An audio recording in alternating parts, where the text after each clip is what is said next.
Greetings. Welcome to Terra Prime Live. Darth Anonymous coming to you from Terra Prime headquarters. Today we are doing a little Q&A. We'll give out some information. We've got a couple of students here with us to ask about our system, but we're going to be giving out some information for people who are looking to start groups and start getting into the whole Saber thing. So joining me today, we've got our council member, Ben Judkins. How you doing, Ben? I'm doing excellent. All right. And two of our students, we've got Roberto Andino and James. How's it going? Greetings. Happy to be here. Excellent. Yep, doing well. Looking forward to it. Awesome. All right. So, yes, as we have been going on this journey, so to speak, we've done a lot of things kind of out in the open. We've got like our whole system is kind of out there. I know that at this point it's pretty labyrinthine. We're working on ways to present that better.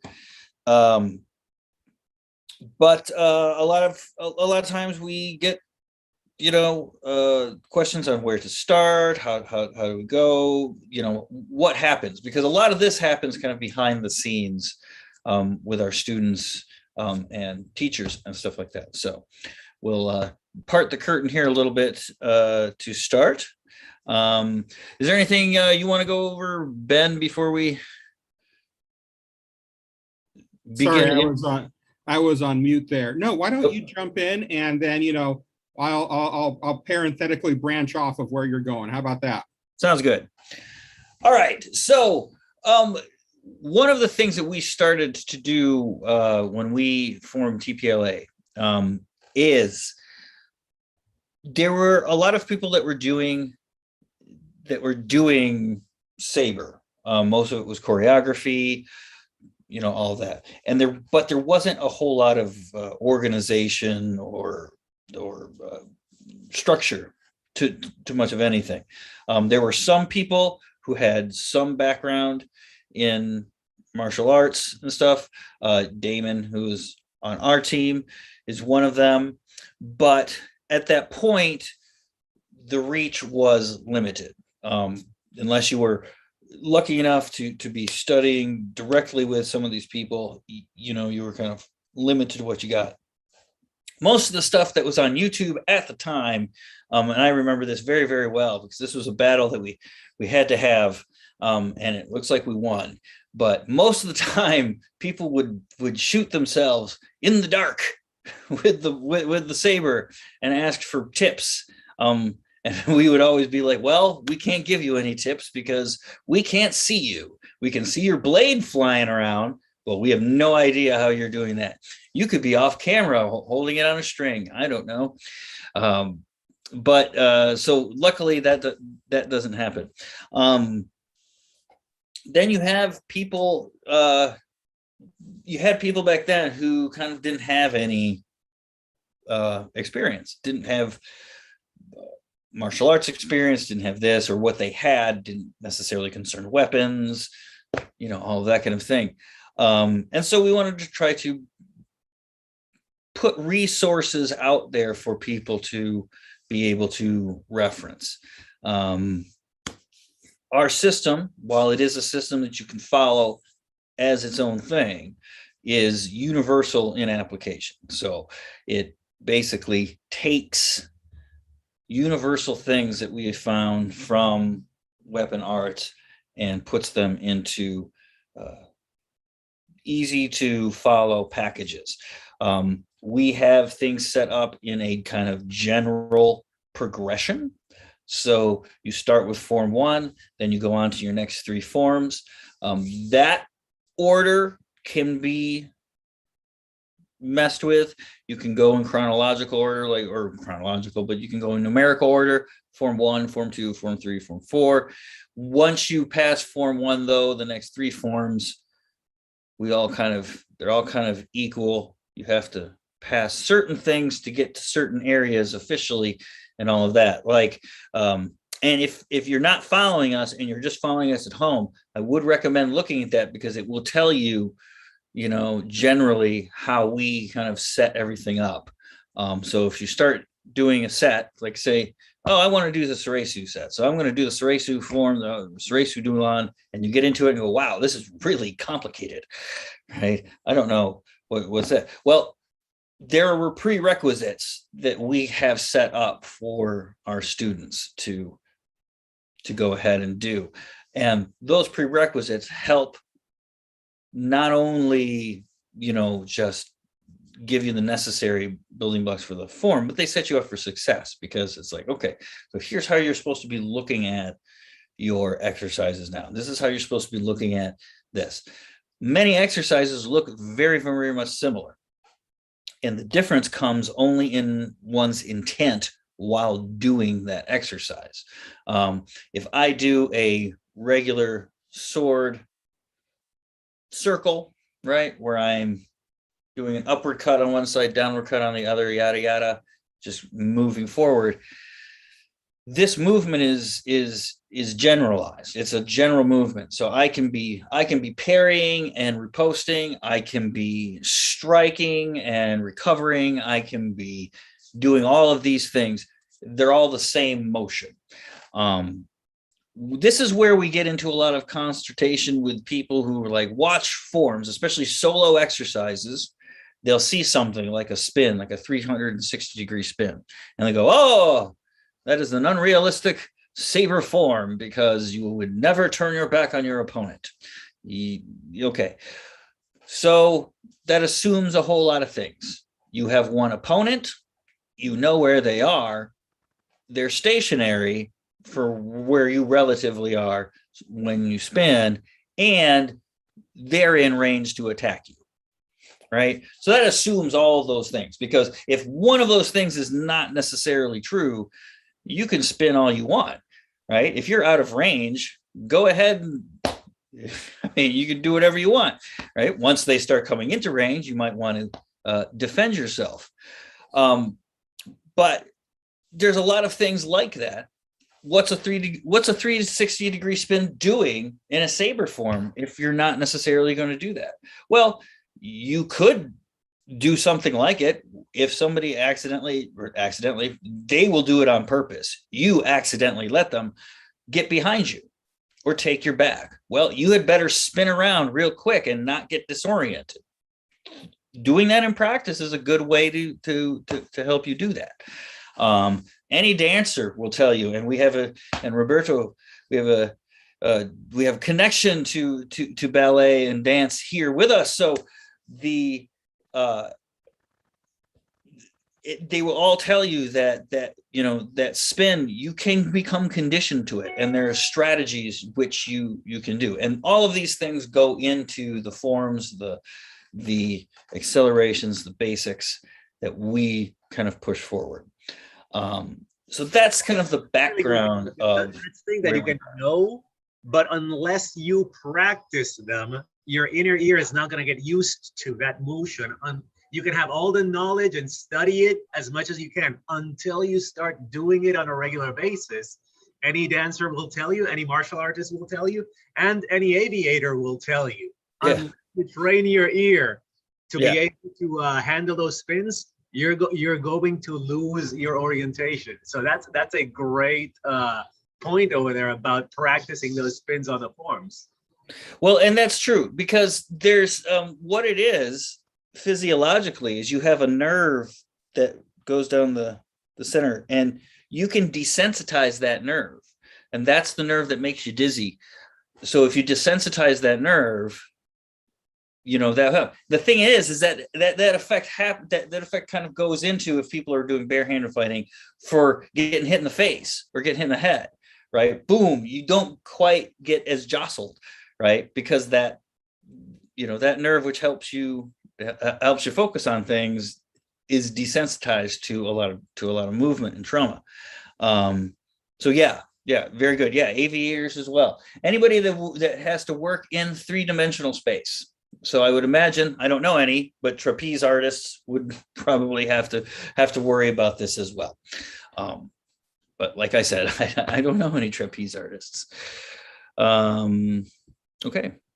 And it's really valuable, even when you are facing one opponent who's standing still, who's in front of you, your sword is still going to be moving in complex arcs around your body, provided that we're dealing with 36-inch blades long. We're talking about long cutting swords here. I was recently watching, I'm not going to use his name, but he was a really famous HEMA teacher who was flourishing beautifully with, a fetter, with a, very heavy, long sword, right? And why can he do this? Well, because he's really sensitive to the momentum of that blade. And how can you be that sensitive to the momentum of a blade? You practice these basics and basic body movements so much that you don't even sense them. You don't sense your dizziness. You don't sense your disorientation. And it's only at that point that you can really begin to pay attention to what your weapon's doing anyway. Because if you're dizzy and sick, you're not going to be paying really close attention to what the momentum of your blade is doing and how I can manipulate that better, in a tactical situation. Definitely. So yes, so we have things set up in a progression. This hopefully lays out not only kind of where we're coming from, but it is designed to give a kind of common framework, right?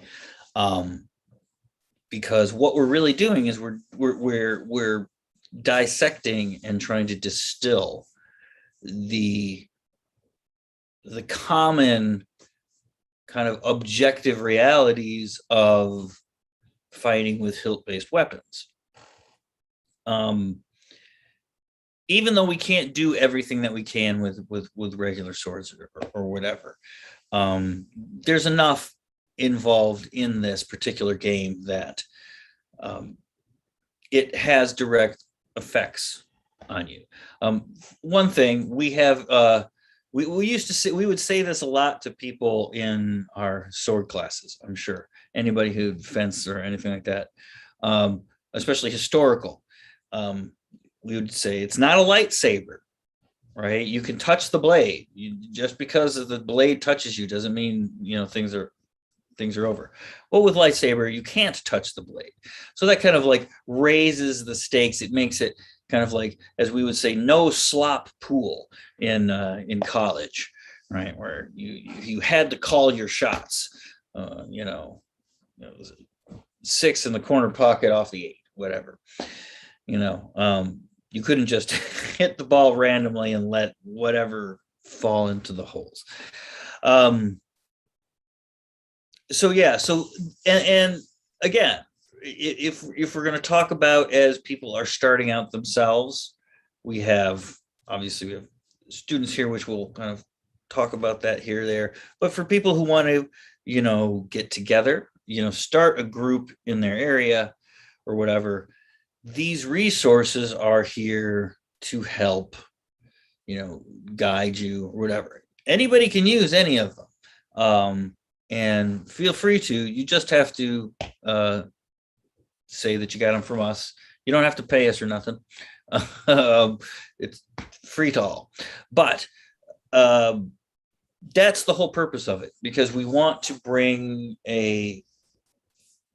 some semblance of a progression and a kind of professional attitude toward approaching this type of activity, knowing full well there's many methods as you can, to one spot as there are people teaching out there. So keep that in mind. All right. Anything to add there, Ben, before we? No, I think we're ready to move on. Let's move on to some of the reasons maybe people would want to form groups, right? What's our advantage maybe in starting to think about, what a study group could do for you in your area. Yeah. Well, obviously, we have, having groups, probably there's the social aspect of the group. It is a lot more fun. Right. There's a lot. Now we have the program we have going of the Learners in Exile is kind of specifically for people who are in kind of a situation where they don't have the ability to do that very well, generally speaking. So that's just something we. So you don't have to have a group to follow our system. You can definitely do it solo. Absolutely. Right. Absolutely. But a group could bring in some more aspects to it. Yeah. It's and here comes the interesting thing is, and when this will be a good kind of segue. If you are getting together with people, I highly recommend, our stuff is there for that purpose. So obviously we recommend, because we have firsthand experience with it, following our stuff. Go ahead. We've researched it all. It's got the highest scrutiny of safety and fitness level and sports science stuff behind it. But it doesn't matter if you have anything that is kind of set. Winging it, going in and just kind of going, okay, I'm going to do a little bit of this and a little bit of that and a little bit of this, and trying to just kind of make your gumbo as you go. It leads, I would say it yields limited results, if any. It's the same thing with why with our students who are in there, we generally have a pretty tight policy on whether or not people can spar. And that's obviously from an insurance standpoint is number one. We can't be telling people to go out there and do things that are going to injure them. But second of all, if you start sparring too early without supervision, without people who are experienced, you will tend to fall into particular things that work, right? These intuitive things that work. That works. That works. That works. At no point will you be challenged to say, you know what, let me try this. What's another way that I can do this? You can see these people, right? These people who have 3 tricks that they do. And, that's it. They got their 3 tricks, right? And that's as far as they have progressed as a swordsman. Yeah. So I think one of the things that TPLA brings, if you're planning on starting a group, is that same curriculum that you can follow as a learner in exile can be applied and is meant to be applied to a group setting too. And so there is a set foundation of basics, and then the next step that you take and the next step that you take and the next step, and it's already laid out for you. And it kind of conditions everybody's expectations. So everybody can kind of look and they can see the pathway that they're on. And that really helps for group cohesion, right? That everybody knows going into it, okay, this is the kind of thing that our group is going to be doing, right? This is the pathway. These are kind of the markers, right? And that's a lot easier than trying to start off on your own and do, everything from the ground up, unless you are already running a professional martial arts school. But, for everyone who isn't, it's really nice to be able to set that kind of expectation right at the beginning. But even then, if you are running a successful martial arts school and you are coming from a system, I'm from a system as well. So are you, Ben. So is everybody who's for TPLA. It's not as simple as so much just fun. taking sword stuff and doing it with a lightsaber. Yeah. There's all these new things that happen technically, visually, all kinds of things. And then you have this whole other fantasy component, which is very important to a lot of people who are doing it. It's so it's not as easy. You'd think, right? Oh, well, it's a no-brainer. Lightsabers, the glowing stick, I just do my fencing and stuff like that. Well, it can work like that for a little bit, but And you again, want to be able to deal with other groups too, right? It's nice to be able to have a national network right there at your fingertips. That again, it's ready made. It's there for you to access. right, and you have access to a lot of other people in that way. So being part of some sort of thing like that, where and I think Jared gets into this a lot and pushes this a lot, and this is something that is just not a part of traditional martial arts, and that's that pleasure testing, right? Why are you doing it this way? Because it's fun. Well, yeah, but why? Because it's fun, right? We do things because it's fun. Why are we dressing up? Because it's fun. Why are we using a glow stick? Because it's fun, right? And let's not fool each other. Why am I using regular swords? Because it's fun. Why do I like these chopping things with sharp swords? Because it's fun, right? I'm not solving the mysteries of time and weaponry when I'm using reproduction weapons out in my backyard. I'm having fun, right? I'm not a Han Dynasty soldier who needs to master these things to survive on the battlefield. I'm having fun, right? We are distracting ourselves from life, right? I mean, we have to always remember this and always attend to the fact that whatever you do, whatever type of group you want to start, whatever material you go, we want you to be safe. We want you to do stuff that's good for you and all that kind of thing. But you have to have fun too. Remember, goof around. Don't be in such a rush to, I just want to get, I just want to fight, right? Because that's fun. Yeah, that's fun too. But it's even more fun than just rushing out to get to fight when you're actually pretty good at it. Right? Winning. It's a lot more fun when you're not getting bonked on the head the second move into every little encounter that you get into, right? So that's another thing that we want to impress upon people when they're getting into these things. Do not we say this, we always point this out because this is a lot of the criticism we get, right? Oh, it's not real, it's stupid, it's childish, whatever. Okay, so we're defending that kind of stuff, but there's a part of it, yes, it is stupid, it is childish, it is playful, right? That's the point. Don't discard that. Right? Don't discard the Star Wars-ness of it. Don't discard the fictional part of it. Don't discard this. Don't say, oh, these names are stupid. Right? I don't care.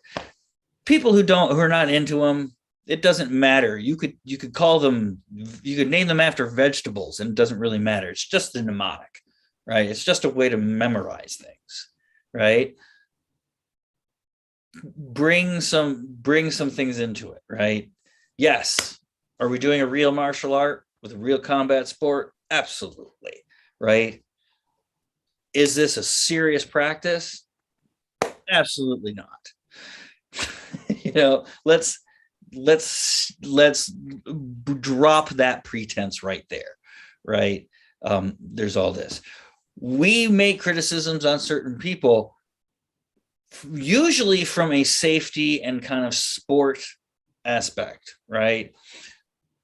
Certain things that happen within sports, certain things that happen within training, all this kind of thing. What's your goal? How are you going to get there? If we know that your goal is here, but your pathway is sending you over here, well, we're going to try to correct you if that's what you come to us for.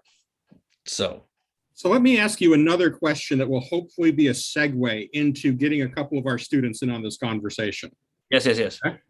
So this is my segue. So Chad, what kind of students, what are the qualifications? What kind of students should, within the TPLA system, let's say you're familiar with TPLA, you've been studying with us for a while, you've been following the material, what kind of students should think about starting a study group, or, could possibly benefit from starting, a study group?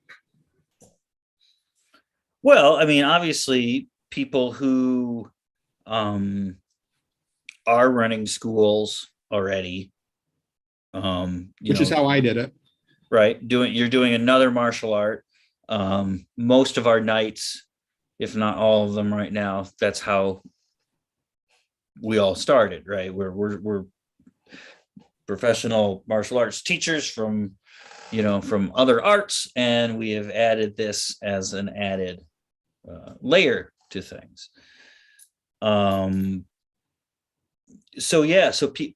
People who want to kind of get that experience of teaching camaraderie, if you want to, and now with the rule set coming out, and that obviously the pandemic has delayed so much of our plans, so much of everything, but we should be back on getting on track next year, in the new year, and that will give people something that you can center something around, right? We always recommend that you train, right? That you follow basics, you have some manner of things in there. We like it when there's actual instructors who are leading groups, but we know that that's not always the case, right? We have people who are also learning these things. If you're, let's say if you're going out there and you find a TPLA school or a school that teaches TPLA stuff or what have you, if it's a study group, you'll probably be working on sheet show most of the time. Now, a lot of people may find that disappointing. However, that's all I teach in my class too. So it's fundamental to everything, but also when you have a group, you're going to have a very large influx of new people coming in and all of that. Get into the habit of doing the things that everybody can do, right? And if you want to talk about something else and you're, experienced enough to do it, there's a little bit of everything in Seacho. Oh yeah, absolutely. Everything is in. It's all there. Mm-hmm. So you can, any concept you want to talk about, you can pretty much do there. This idea that we build on the idea of the forms from fiction and video games and stuff like that, but it's not like that, right? It's not paper, scissors, rock, right? A form doesn't do one thing. A form is a body of techniques, is training, strategy, application, all of these things that kind of come together. So we don't approach these things that way. We don't think that there's a lot of success in approaching them that way because it just sends you down rabbit holes that lead nowhere. But hey, again, there's zero stakes in this game. So exactly. But maybe this is our first guidepost. So if you're a student in TPLA and you're thinking, gee, I would like to start a study group. I want the fun of doing this with other people.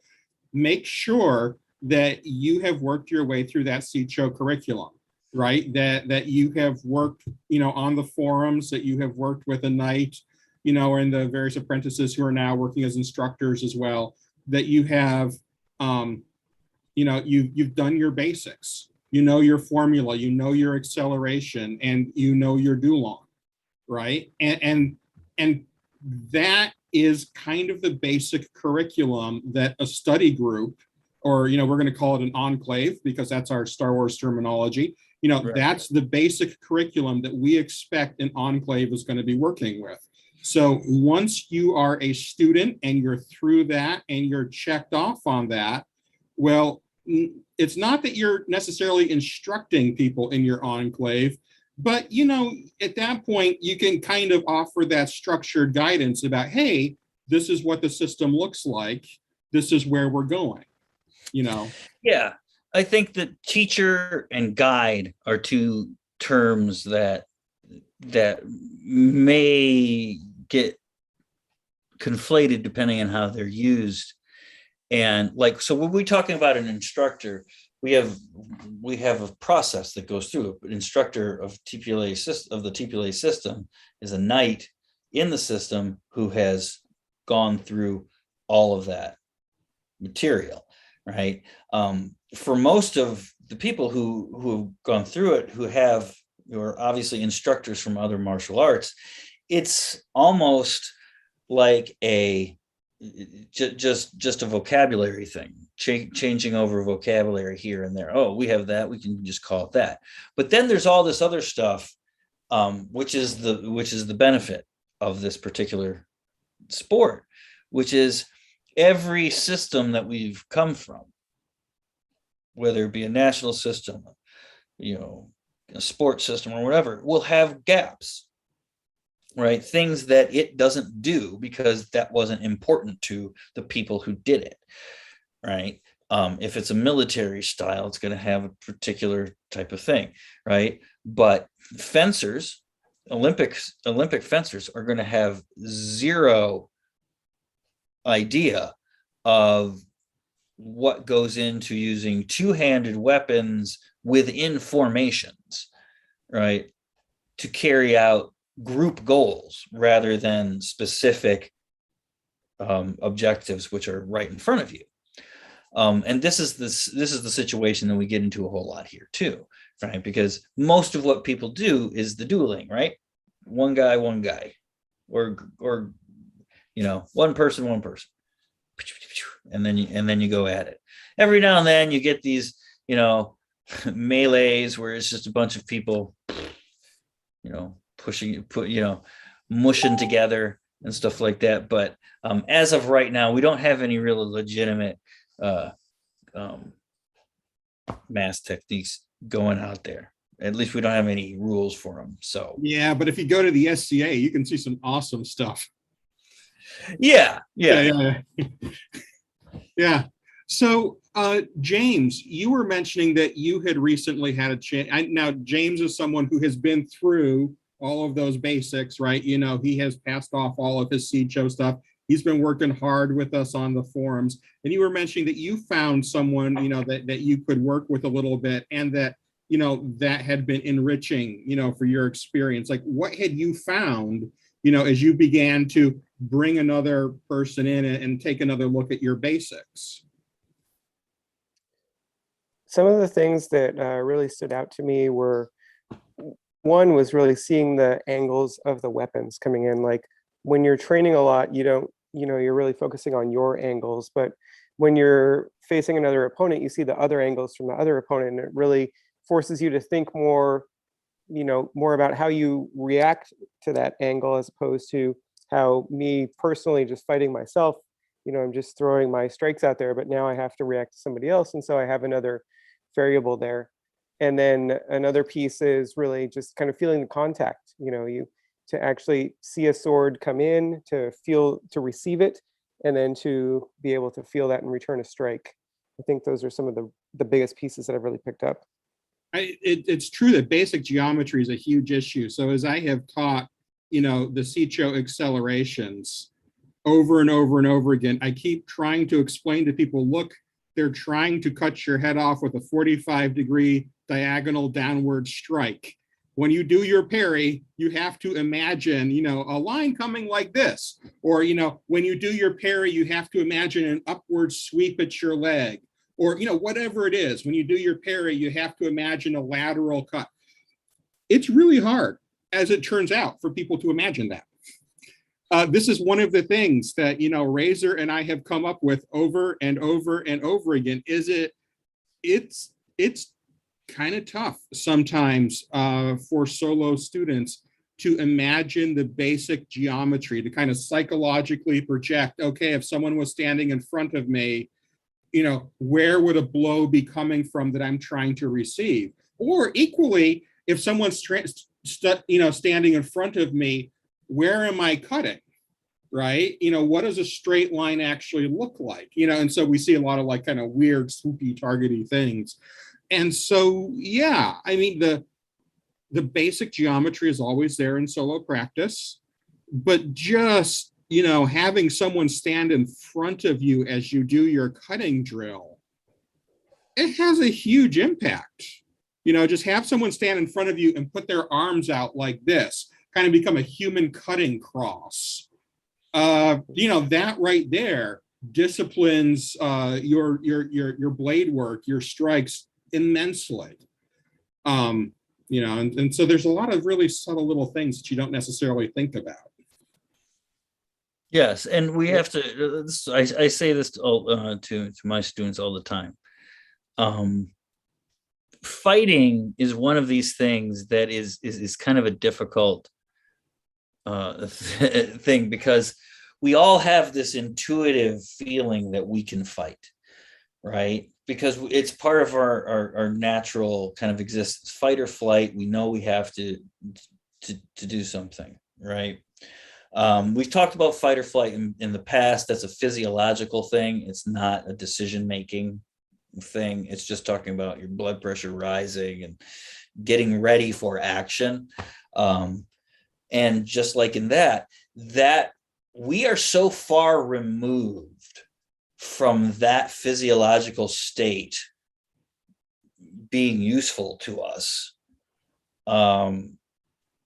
that more often than not, that state kind of gets it disrupts everything. Yeah, now it's just a panic attack at work. Not helpful. Right. So, okay, I'll give you an example. I was at a group once, and it was mostly people who didn't have much what do you call it, weapons experience or whatever, and they were doing this drill where one person would go "Hua!" like that, and the other person would have to put up a parry, right? And I looked at this and was horrified, because I'm like, oh my God, you're training twitch reaction, right? Throw the strike. Always throw the strike. Never do anything where you fake throwing a strike and get somebody to react to it, right? Always throw the strike. Again, this is why we emphasize you must wear gear, because you must be free to hit your partner if you're going to be doing two-person stuff, right, without hurting them. Because if you don't, you will alter the way you do things to avoid hurting them. So that's one thing. It's these are not intuitive. We are very far removed from the sword being an everyday tool of action, right? Like firearms here, most people get the idea that of how a firearm works, right? And most people will think to themselves, well, that's a dumb thing. Of course, it's just, pull the trigger and shoot. But go to somebody who's never seen a gun before in their life, like go back in time to people who didn't have firearms, lay one in front of them, right? They won't know what the hell to do with it, right? It's a complicated machine. We just know, everything about this. The same thing with a sword. A sword is a complicated machine, but it looks very, very simple, right? It's got a handle, it's got a blade, but there's a lot of stuff that happens when you're interacting. Geometry is one of these things. Contact is another, right? You can sit there and say, I'm going to be doing my parries here, here, here, here, and say, yes, my parries are good and all that. And then somebody hits you and you parry it, and you don't realize how much force there is, and it either goes through, right, shocks your hands, does stuff, because that's something that you never see in any movie, is two people like hitting and hurting their hands by not even hitting them, right? Like, Yeah, there's an art to receiving a blow. As a matter of fact, when you get up to complicated stuff like Suresu, a lot of it is what you do after you receive a blow. It's not actually intuitive always. Mhm. So shall we go into, let's say you were to start a study group, what kind of safety gear, if you're ever going to start working on paired exercises in an enclave setting, what are our basic expectations for safety gear in TPLA? So we recommend at the very, very, very least that you have gloves and a helmet on. But our official stance is for club practice. You want to have your head, your hands, your elbows, and your knees protected. Elbows are critical, guys. They get hit with everything. Everything hits your elbows. Right. Okay. Yeah, especially at the beginning, you're not going to you're going to learn to be aware of your elbows by that. But yeah, so there. And then for competition, you need the full on lacrosse pads or HEMA jacket, gorget, some sort of neck protection, elbow protection, knee protection, groin protection for males in whatever sense. But essentially chest, shoulders, neck, head, elbows, hands, knees. Shins, not a bad idea. And there's a lot of knee protection out there that has the shins built into it. Now, we don't mean to dissuade anyone by saying that just to work in a group, there's a lot that you need for competition. There's no way around that. But just to work in a group, right, the basics is a fencing helmet. That's the kind of head protection that we're looking for. Does not have to be fancy. It's a basic student 3-weapon fencing helmet. If you for sure get the one with the built-in gorget, with the built-in neck, protection, right? And Chad, where should they go to order that if they're going to order one new online? Oh, we got there's lots of places there out now. Right now we go a lot to we've got somebody showing off their very nice here. Yeah, so Absolute Fencing or Absolute Force has good masks. Those are our standbys over here on this continent. Is the either the HEMA or the 3-weapon mask by Absolute. Those are very good.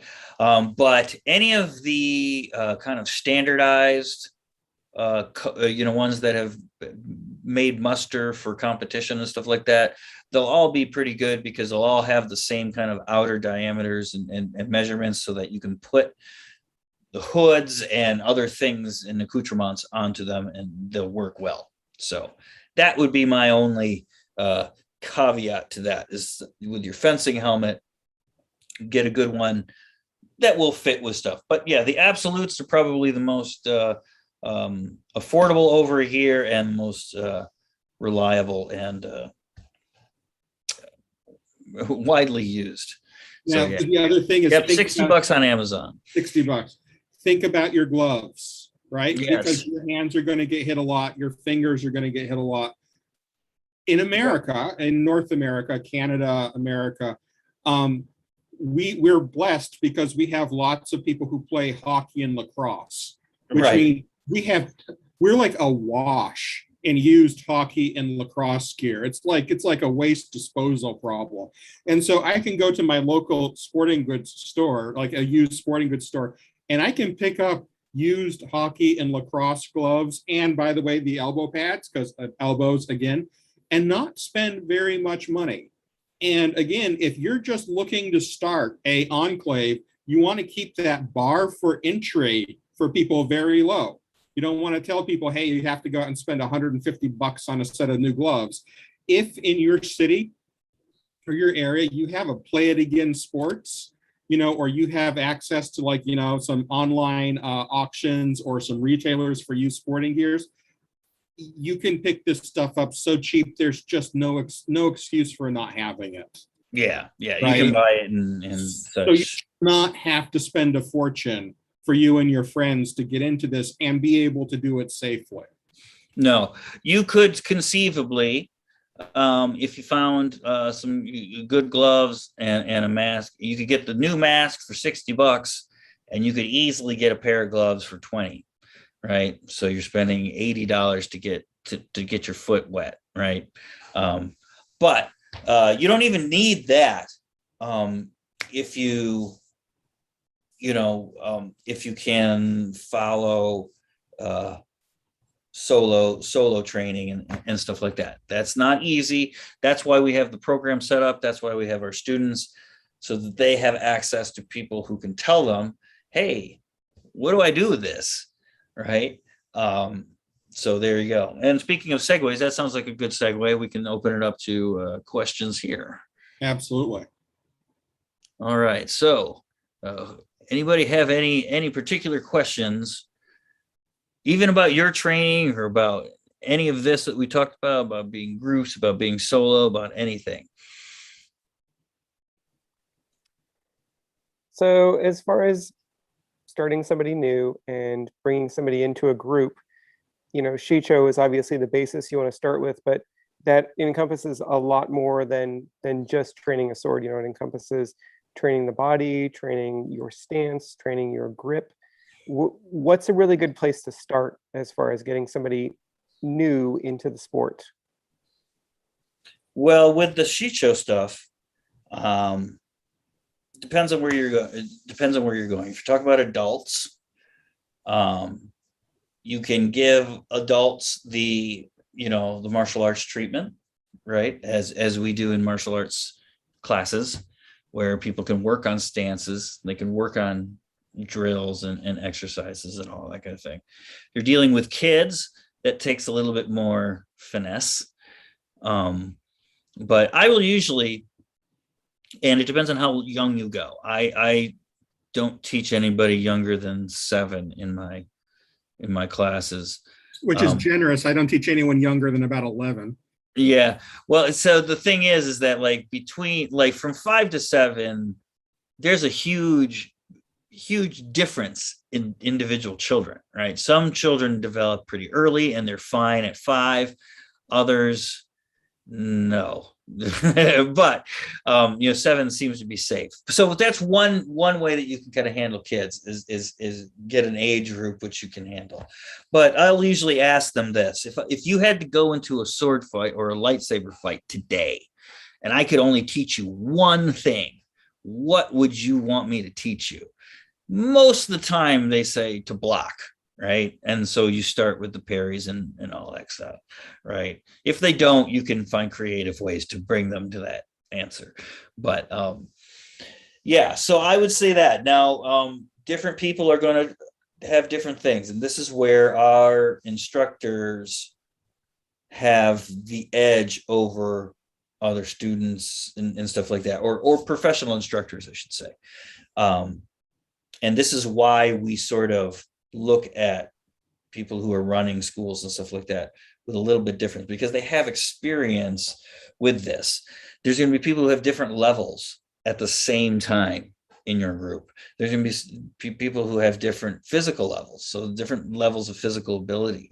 You have to be able to find a good median line where everybody can kind of get a benefit of it, or you always have to be able to regress or progress any exercise, right?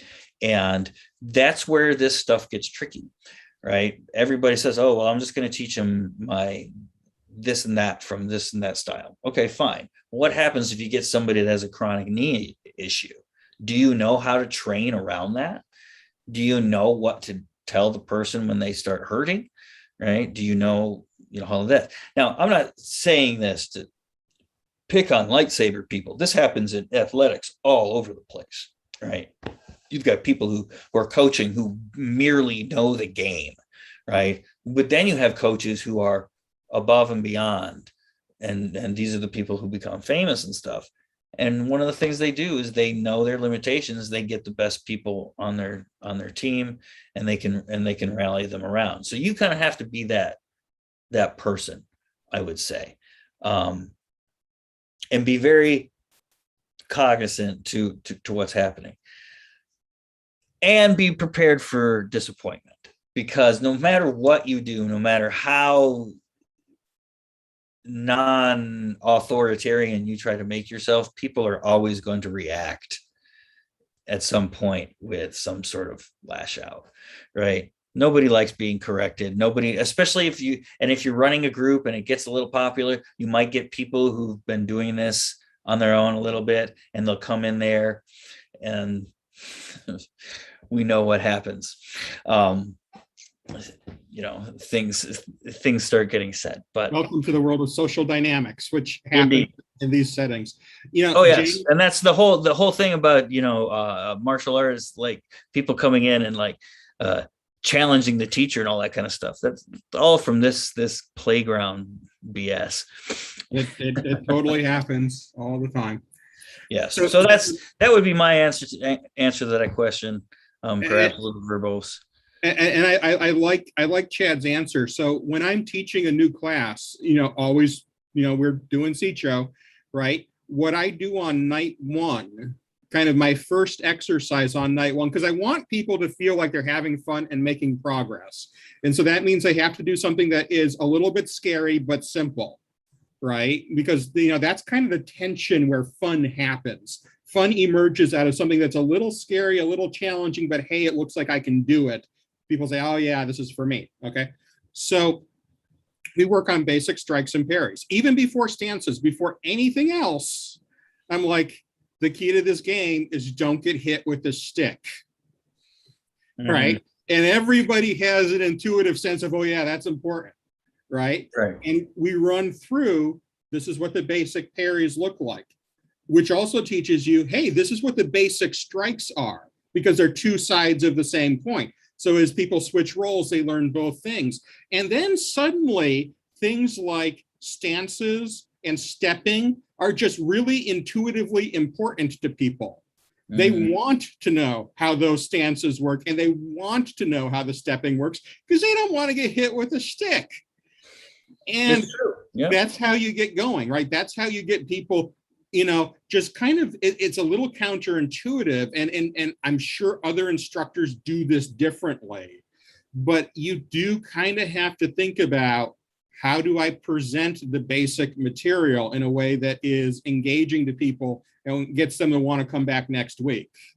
Now, it's going to be a little bit more difficult for people who are not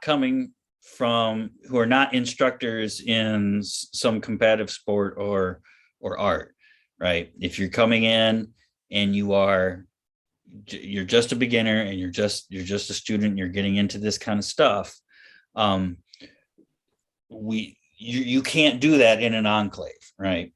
So you can't spar, and you can't do the real, that kind of stuff. Again, mostly for insurance, but also for safety and for all these other things.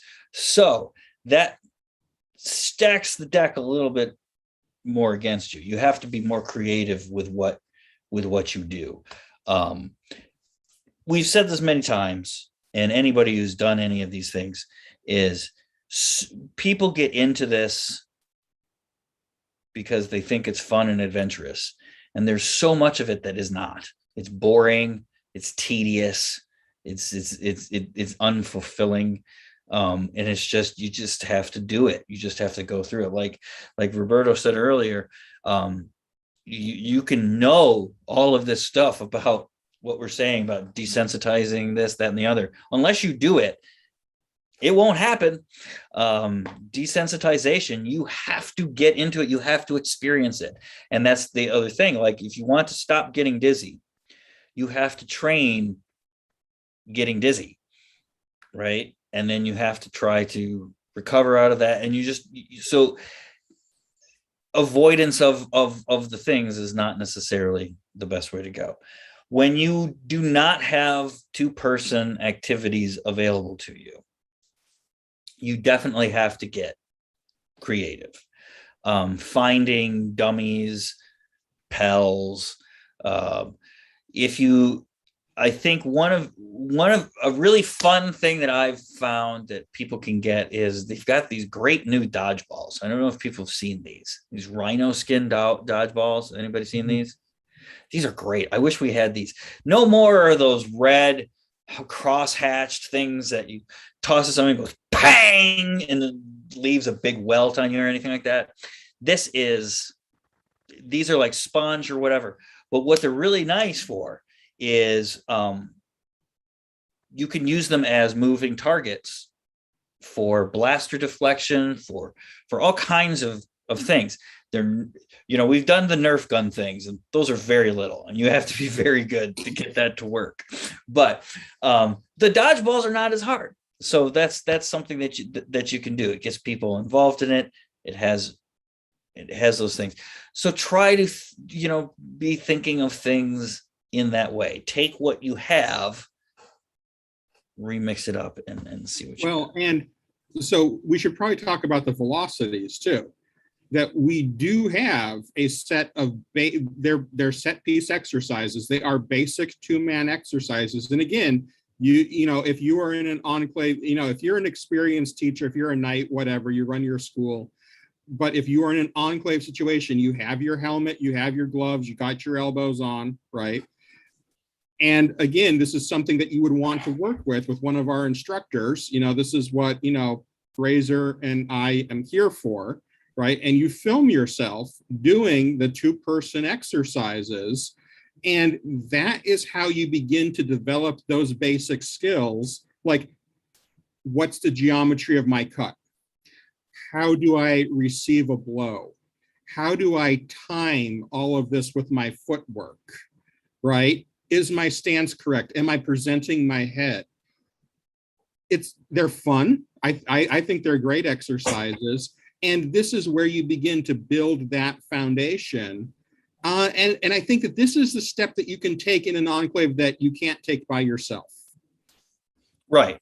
But people who are doing the enclaves, they do still have to be cleared on those with us. So it's something that you can't quite do right out of the box. But no, well, yeah, you wouldn't want to do it quite out of the box. But I do have to say it's kind of an intuitive thing, because you got to learn you learn the basic stuff first, right? Which is solo stuff. You take that time to buy your gear, right? Because you generally, you want to save up a little bit to buy your gear. If you time this right, it's not that big a barrier to entry. I guess that's how I would put it. Yeah, no, I wouldn't say so. But it's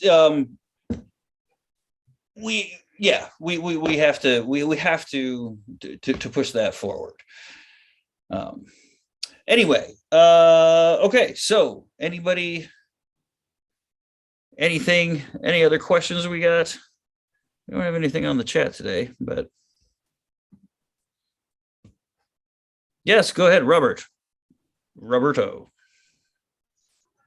So going a step out beyond the actual practice and techniques on an enclave, if you're interested in putting together an enclave, some of the tips and techniques of the, let's call it the meta of putting together an enclave, kind of stuff like choosing a time of the week and putting together kind of like that schedule and ensuring that it's available and that you organize it. There's a little bit of additional thought that somebody has to put into if they're gonna be kind of like the anchor for that enclave, and that reach back into TPLA, so that there's that structure that then anybody that comes to that enclave has that practice and that practice place and that stable training location in time and space to be able to come and practice and be able to be part of the group. That is something that, if you're thinking about becoming kind of that anchor to the enclave, it's something you have to actually kind of think about. So some winning tips and techniques on how to organize that kind of stuff. Yeah, so you're looking for tips and techniques on basically finding a spot. That all good martial arts stories start with geography, right? Location, location, location. Right. I guess what I would say is do not start by making large investments. Start by making small, stable, sustainable investments with a price tag of very close to zero, right? That's how you start off with this. Wonderful resources include things like backyards, public parks, beaches, right? Places where people expect adults to be having fun playing games. That's where you start. Because you never know which ones of these things succeed and take off and which ones don't, right? But the less pressure you put on it, the more likely you are all to have fun and the more likely this is to succeed. Yes, most definitely. All right. Do we have anything to finish up here?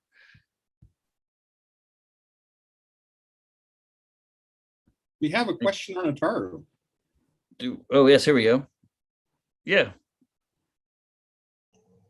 Okay, can you hear me? Yes. Yeah, so my question is about Ataru and going into the kicks and the unarmed things that's going on there. So when you're practicing the kicks and such that come with that, so what's the starting level that you should aim for? And what's the end point that you should be able to reach with the kicks? Well, so the kicks, it would depend on what part of the kick you mean. Like the kick is a very complicated, especially in the Ataro thing. The kicks, I believe, because you're probably talking about the jumping kicks, correct? yeah, and also about kicks in sword fighting in general. How useful are they? How useful? Okay, so that's an easy question. How useful are kicks in sword play? Not at all. There's only one type of kick that is useful in sword play, and that is the heel kick to the gut when you're in a bind to knock the other person backward. Or stomping an unarmed opponent on the ground. That's a big one. I like yes. So always re-stomping the groin is always a good tactic. But if you kicks with no, they are not useful whatsoever. Kicks are what they're doing in certain forms is that kicks are kind of exaggerated versions of footwork. So little hops, skips, lunges, that kind of thing. The arcs are just extended to create large jumping motions. I can feel the burn when I'm doing. So this goes back to the idea that the human being, right, the way we learn how to move and the way we have all of these moves available to us, right, is that we actually can only move in a very limited number of ways. And depending on how you look at it, the reigning theory in the scientific kind of realm that I'm schooled in, we identify 4 fundamental basic movements, and that's it, right? You have your squat and your lift as your lower body, and your push and your pull of your upper body. And every action is interpreted as some combination of this happening, right? So you're squatting on one leg, you're lifting on the other, you're pushing with one arm, and so on and so forth. So like a lot of those jumping kicks, they have applications, but these applications are very small when they're done. And a lot of times it's a foot switch or a stance switch. It's being able to right yourself when you've tripped. It's, doing all of this other stuff. The emphasis on our Ataru is on the body. So it's on bodily development, producing power, controlling your weapon, controlling your movement. right? So that not only includes going, right, but it also includes stopping. And one of my friends, Tony, is very fond of saying a most overrated part of getting anywhere is the ability to stop. And that's the thing. In training, we call it eccentric training, right? So we're not training the concentric part of the muscle, we're training the eccentric, or the slowing down. Oftentimes, it's that slowing down phase of things which takes up the most energy. I just did a review on this weapon here, this sword here. This is a Calvary sword. It's got a very unique shape, and it's very, very forward balanced. What that translates to is it takes almost no effort to do a cut or to move it through there. It takes a lot of effort to stop it, right? So you generally have to let it kind of continue through a whole arc, and so that you can slow it down, kind of that way.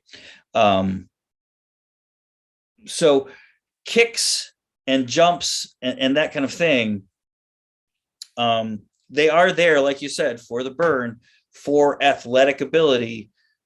If you can do that, all of those skills underneath that, piece of cake. As far as fitness goes, jumping, probably the best expression of full body power there is. Jumping and then turning in the air and landing successfully. Right. Your push-ups can go jump in a lake, or your sit-ups, right? You're talking, this is your core, right? When you talk about these people, like especially these wushu athletes who have these just ridiculously strong cores, it's not because they're doing sit-ups. I know their coaches are having them do sit-ups, but it's a waste of time. It's all that jumping and spinning and landing, right?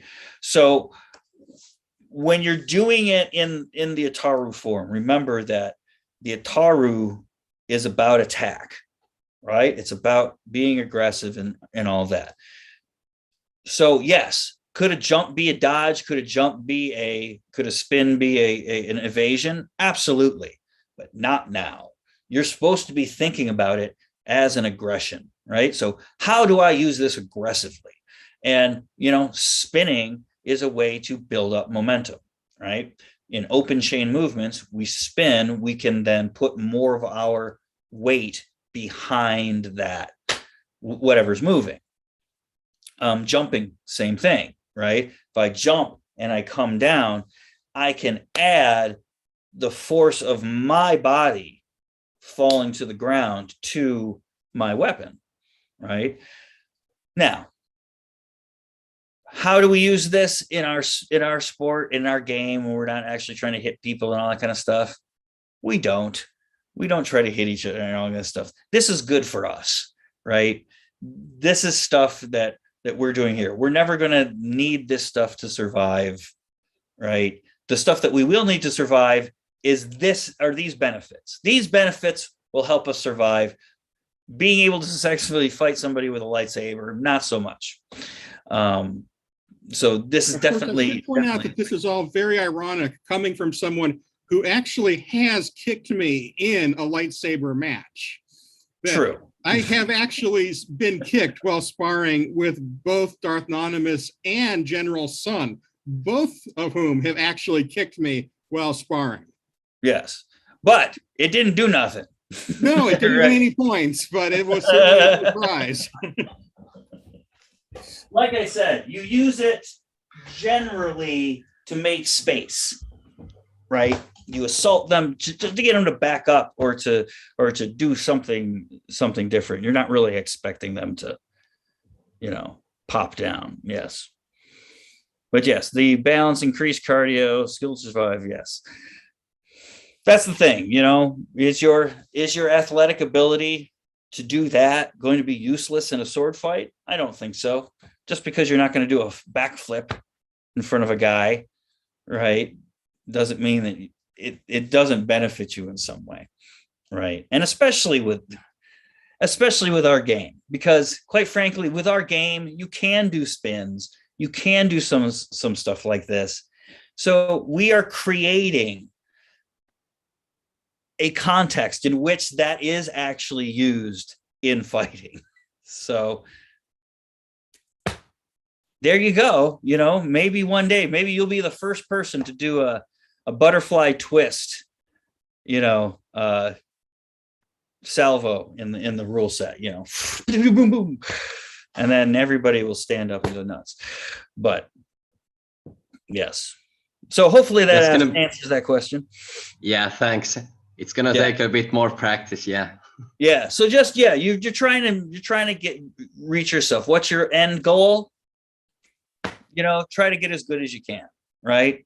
My favorite quote, I can't remember I can't remember which musician said this, but was asked in his 90th birthday when they heard that he practiced 3 hours a day. So why do you still practice 3 hours a day? He says, I think I'm making progress. So there you go. Always looking to practice. Okay. So I guess we're here at the end here. We've gone a little bit over, but we started a little bit late too. So I think we're good. So there you go. We've got a little bit of a little bit of a peek, some advice. We will probably be off next week due to the holiday of Halloween being on Sunday. And next month, we'll be doing some periodical live streams that will be in conjunction with some of the classes and workshops that I'll be doing with the students over this next month or so. Stay tuned also for the announcement of our symposium, our 2021 symposium, which will be probably end of November, beginning of December, depending on the dates for our guests. We will be announcing that pretty soon. Other than that, please stay here on the channel. Thank you for tuning in. Thank you everybody here for joining me on the panel. We will see everybody later. Patience, practice, perseverance. Happy sabering. Okay.